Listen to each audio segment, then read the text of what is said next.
Good morning, student. Welcome to English class for class 11th. We are reading the chapter 4th in Hornbill. The name of the chapter is Landscape of the Soul, written by Nathalie Troveroy.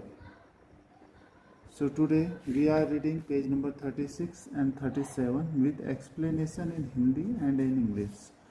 So watch the video and understand the concept with explanation. So let's start. This concept is expressed as sensory literary mountain waters which used together represent the world landscape. More than two elements of an image, these represent two complementary poles reflecting the Taoist view of the universe. The mountain is yang, means reaching vertically towards heaven, stable, warm and dry in the sun, while the water is yin, horizontal and resting on the earth, fleet, moist and cool. The interaction of yin, the receptive, feminine aspect of universal energy, and its counterpart yang, active and masculine, is of course a fundamental notion of Taoism.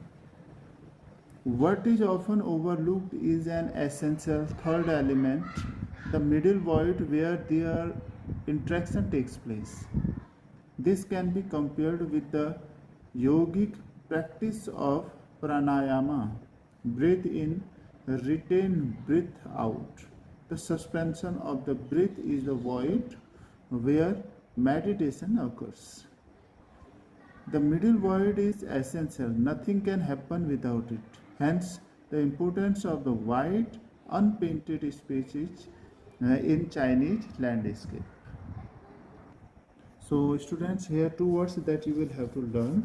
The first one is Taoism. Taoism, a Chinese philosophy based on the writing of Lao Tzu. And void. Void is empty and vacant. So let's just understand the explanation of the paragraph. The Chinese concept of art is also expressed as sensory, which also means mountain water. It is used together to represent the world landscape. The two complementary poles of an image reflect the Taoist view. The mountain in the landscape is yang, which means to reach vertically towards heaven. It is stable, it is warm and dry in the sun. Whereas the water is the yin, means next pole, which is receptive and feminine aspect of universal energy. The yang is active and masculine and the opposite of yin. There is a third essential element which is middle void.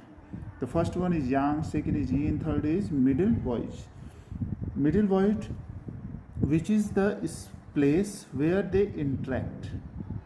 This middle void can be compared to pranayama, which means to breathe in, retain and breathe out. Here the suspension of the breath is the void in the meditation process. It is an essential part as nothing can happen without it. Hence the white unpainted space in Chinese landscape is equally important. So जो Chinese concept है art का, कला का जो Chinese concept है, Chinese विचार है, वह एक्सप्रेस्ड करता है, उसने एक्सप्रेस्ड किया सेंसरी की धारणा को. सेंसरी कॉन्सेप्ट क्या है, जिसका मतलब सेंसरी का मतलब है माउंटेन वाटर. माउंटेन वाटर आप देखेंगे बुक में कंबाइंड लिखा गया है. इसका मीन्स जो एक्सप्रेसिंग का मीन्स है जो रिप्रेजेंट करता है लैंडस्केप को. और यहाँ पर ये दोनों क्या है, एक दूसरे के कॉम्प्लीमेंट्री पोल्स शो करते हैं एक दूसरे. एक तरफ वाटर है, एक तरफ माउंटेन है, माउंटेन वाटर. यहाँ पर दोनों चीज़ें क्या शो कर रही हैं, थोड़ा ध्यान देंगे. द माउंटेन, जो लैंडस्केप में जो माउंटेन है वो यांग है. यांग मीन्स एक पोल, जो एक पोल जैसे अर्थ के दो पोल हैं, नॉर्थ पोल साउथ पोल, वैसे यहाँ पर यांग और यीन की बात कही गई है. यांग माउंटेन को एक्सप्रेस करता है, लैंडस्केप के यांग पोल को माउंटेन एक्सप्रेस करता है.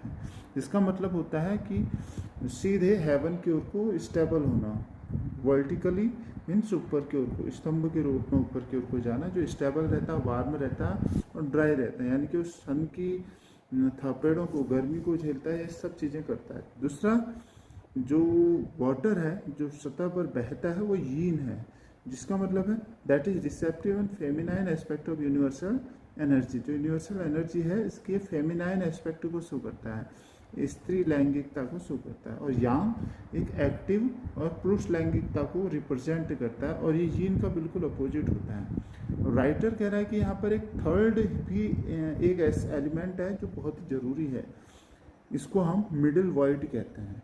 यह मिडिल वॉइड एक ऐसी जगह है जहाँ पर यांग और यीन दोनों इंटरेक्ट करते हैं, जुड़ती हैं, इसको मिडिल वॉइड कहते हैं। सो यह जो मिडिल वॉइड है यह प्राणायामा एक आसन होता है उससे कंपेयर की जाती है।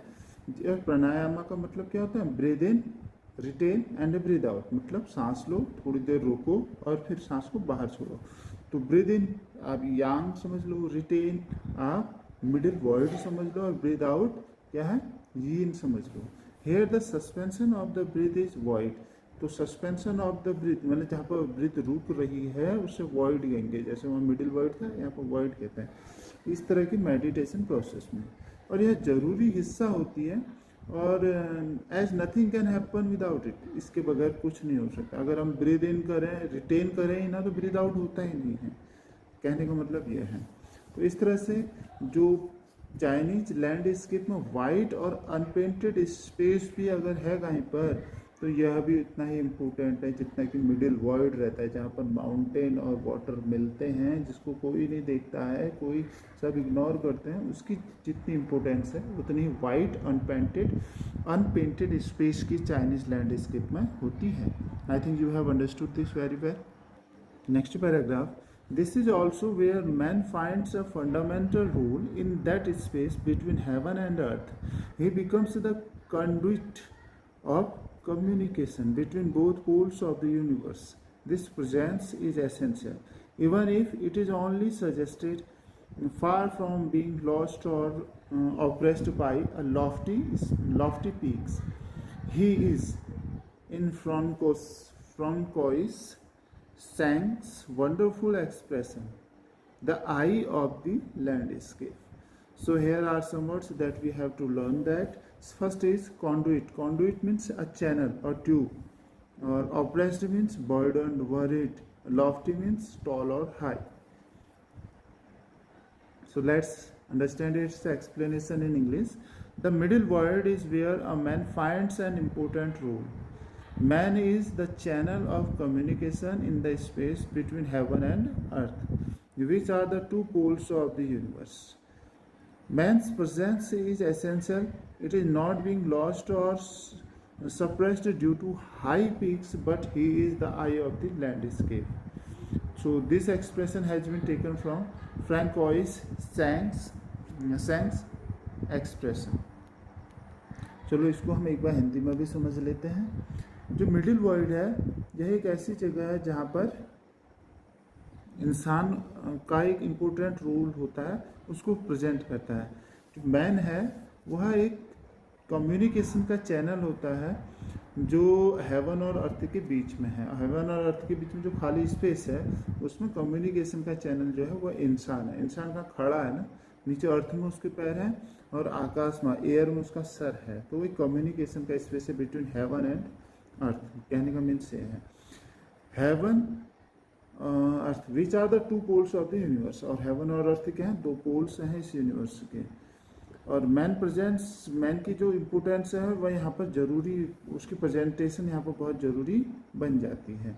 तो यह इस तरह से नहीं होता है जैसे कि it is not being lost और surprised due to high peaks but it is the eye of the landscape. मतलब यह बिल्कुल हाई पिक्स के नज़रिए से देखें तो इसकी इम्पोर्टेंस ख़त्म हो जाती है या इसको इग्नोर किया जाता है। लेकिन वह क्या होता है, लैंडस्केप की आई से, यानी कि अगर इंसान को हम नहीं समझ पाए, इंसानियत को, यानी कि अगर हम स्पेस की खाली जगह को नहीं समझ पाए, उसकी इम्पोर्टेंस को नहीं समझ पाए, तो हम लैंडस्केप को भी नहीं समझ पाए कि उसमें क्या क्या चीज़ें बनी हैं। तो क्या होती है कि ये सब चीज़ें क्या हैं, मैंस प्रेजेंस जो होती है वह लैंडस्केप की आंखें होती है। यह फ्रैंकोइस की चैंग के एक्सप्रेशन से ली गई है। So students, whatever you have read that excerpt जो हमने पढ़ा है अभी तक, यह एक्सर्प्ट एक landscape of the soul ethics and spiritually in Chinese painting slightly edited, वहाँ से लिया गया। ये एक्सर्प्ट कहाँ से लिया गया? एक बुक है, बुक का नाम है landscape of the soul ethics and spirituality in Chinese painting, वहाँ से यह गद्यांश लिया गया है। So students, there is a next paragraph that is given in a bracket in a box. We shall have to read it to understand the getting inside and outsider art. तो इस outsider art को समझने के लिए हमको ये expert जो यहाँ दिया गया है यह एक्सपर्ट भी पढ़ना पड़ेगा। Okay, let's understand it. Let's start students. When French painter gene Dubuffet mooted the concept of art brut in the 1940s, the art of untrained visionary was of minority interest. From its almost valid beginnings, outsider art has gradually become the fastest growing area of interest in contemporary art internationally. This genre is described as the art of those who have no right to be artists, as they have received no formal training, yet show talent and artistic insight. Their works are stimulating contrast to a lot of mainstream offerings. So its meanings: the French painter Jean Dubuffet ने यह concept दिया कि art brute का जब concept दिया 1940 में, तो इसका मतलब है the art of untrained visionary, यानी कि वह कला जो इस पेंटर ने बनाई है जिसने कभी ट्रेनिंग नहीं ली, तो इसको ज़्यादा इम्पोर्टेंस उन्होंने नहीं दी। और from its almost weld beginning, यानी कि इससे बहुत ही अगर शुरुआत से इसे देखें तो एक टर्म्स दिया गया आउटसाइडर आर्ट, जो धीरे धीरे बढ़ा लेकिन बहुत जल्दी बढ़ने वाला एरिया बन गया, बहुत जल्दी इंटरेस्ट को बढ़ाने वाला एरिया बन गया इन कॉन्टेम्पोरेरी आर्ट इंटरनेशनली, यानी कि इसकी तुलना में आर्ट ब्रूट टर्म्स की कंपैरिजन में आउटसाइडर आर्ट जल्दी से बनने वाला लेकिन धीरे धीरे वो पनपता रहा और जल्दी से बढ़ने वाला अंतर्राष्ट्रीय स्तर पर एक कला का स्वरूप बन गया। यह जेनर आउटसाइडर आर्ट का जेनर को वर्णन किया जाता है उस कला से या उन लोगों की कला से जिनके पास कोई अधिकार नहीं होता, who have no right to be artist. क्यों नहीं होता? क्योंकि they have received no formal training, उनको कोई फॉर्मल ट्रेनिंग नहीं मिली है, लेकिन फिर भी वे अपना टैलेंट दिखाते हैं, अपने आर्टिस्टिक इंसाइट को दिखाते हैं, यानी कि अपने कला की प्रतिभा को दिखाते हैं, और उनके काम are stimulating contrast to a lot of main stream offerings, और उनकी कलाओं को, उनके कामों को उस तुलनात्मक रूप से बहुत ज़्यादा उस मेन स्ट्रीम और मुख्य धारा से जोड़ने की कोशिश की जाती है। Around the time Dubuffet was propounding his concept in India, an untutored genius was creating paradise. Years ago, the little patch of jungle that he began clearing to make himself a garden sculpted with stone and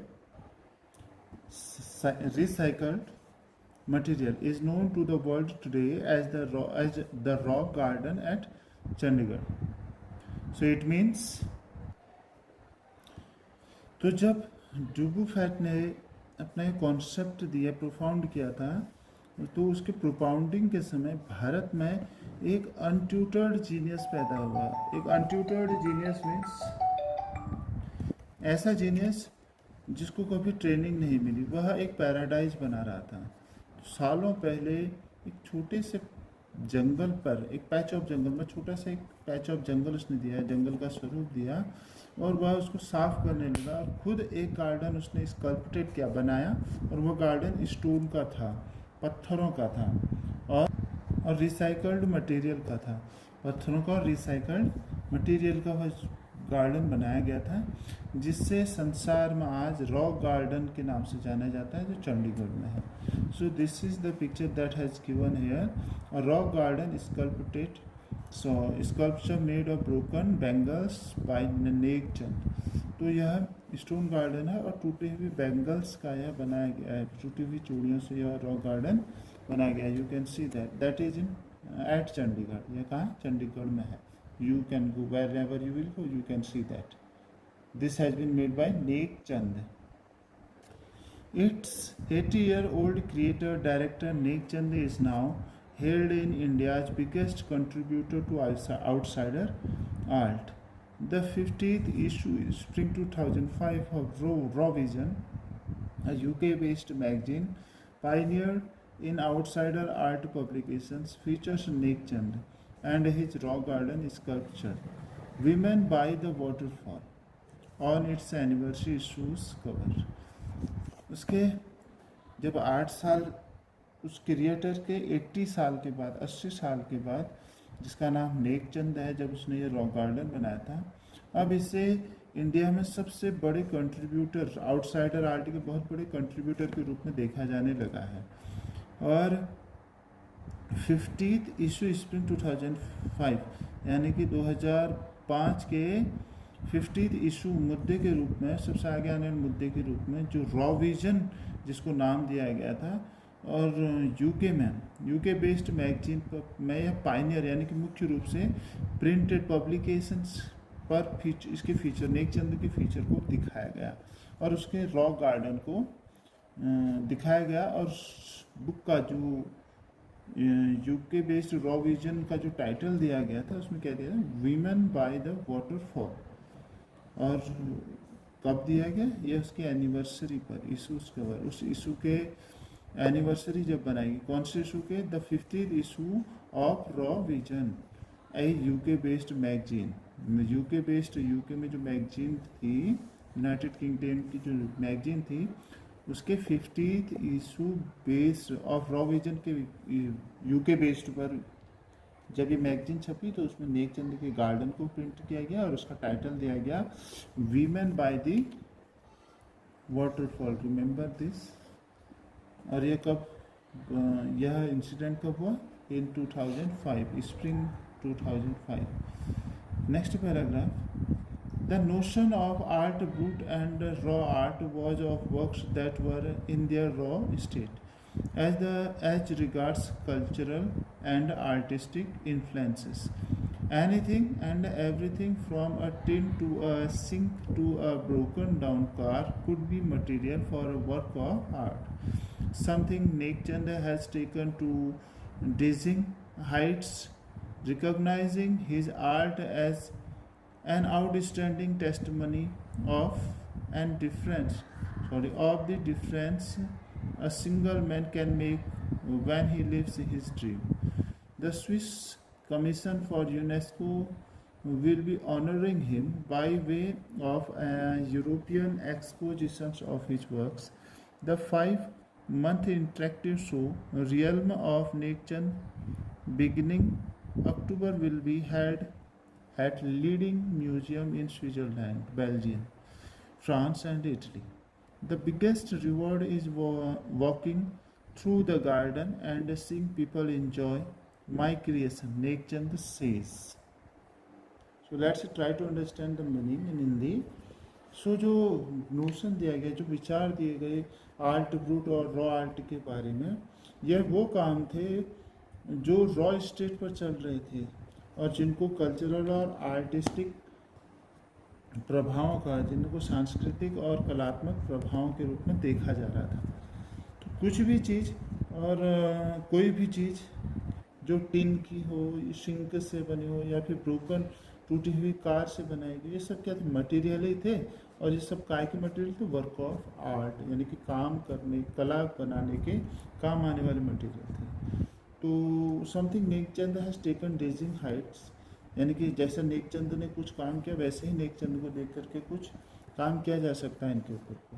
तो अपने art को पहचानने के बाद कि यह एक outstanding testimony, तो उसने ये कहा था, नेकचंद ने ये बात की थी, an outstanding testimony of the difference single man can make when he lives in his dream. उसके बारे में कहा गया था नेकचंद के बारे में कि ऐसा ही क्या है, यह जो है रॉक गार्डन बनाया गया था, ये एक आउटस्टैंडिंग टेस्टिमनी है एक आदमी के द्वारा जो बिल्कुल अलग उसको बनाती है और उसकी अलग पहचान बनाती है। और एक आदमी single man can make when he lives in history, और एक आदमी ही ऐसी चीज़ बना जाता है जब वह अपने सपनों में जीना शुरू कर देता है, यानी कि अपने सपनों पर विश्वास करना शुरू कर देता है, और जो सपनों पर विश्वास करता है उसे सक्सेस मिलती है। So the Swiss commission for UNESCO will be honouring him. तो यूनेस्को की जो स्विस कमीशन है, स्विट्ज़रलैंड की जो कमीशन है यूनेस्को, जो कल्चरल जो इस तरह की हेरिटेज जो होती है उसको वैलिड करती है, यूनिवर्सल रूप में उसको पहचान दिलाती है, तो वह एक कंपनी है, कंपनी कमीशन है यूनेस्को। और यूनेस्को का पूरा नाम अगर हम कहें तो यूनेस्को का पूरा नाम, the full form of the UNESCO is जो यूनेस्को की फुल फॉर्म जो यहाँ पे यूनेस्को दिया है, तो यूनेस्को का फुल फॉर्म है the United Nations Educational Scientific and Cultural Organization. यह एक एजेंसी है जो यूनाइटेड नेशंस के, और इसका यूनाइटेड नेशन की एक कंपनी है UN की, और इसका जो एम है वह है to contributing to the buildings of peace, eradication of poverty, मतलब जो ऐसी बिल्डिंग्स है जैसे ताजमहल है, इनको वैलिड करना और उसको हेरिटेज प्रूव करना, वर्ल्ड हेरिटेज के रूप में मान्यता दिलाना, यह इस एजेंसी का काम है, यूनेस्को का काम है।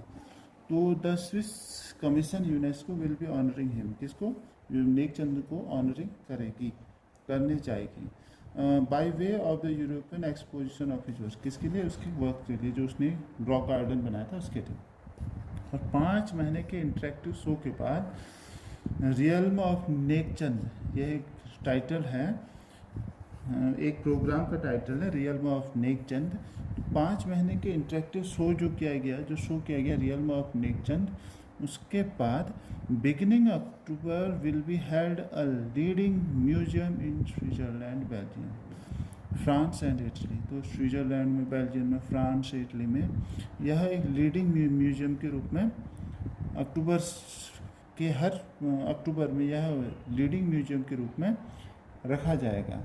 रियल्म ऑफ नेकचंद इसको टाइटल, इस शो को टाइटल दिया जाएगा, और इसमें क्या दिखाया जाएगा, नेकचंद के द्वारा बनाया गया रॉक गार्डन इस शो में जो दिखाया जाएगा।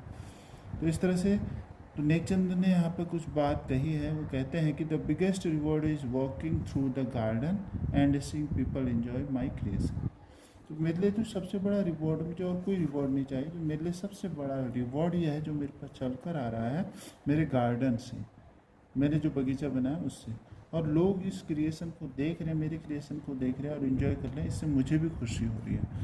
सो this excerpt has been written by Brinda Suri in Hindustan Times 28 अगस्त 2005, 28 अगस्त 2005 में यह प्रिंट आउट हुआ था बृंदा सूरी के द्वारा हिंदुस्तान टाइम्स में। तो उसी समय नेकचंद ने 2005 में ही यह रॉक गार्डन क्रिएट किया था, बनाया था।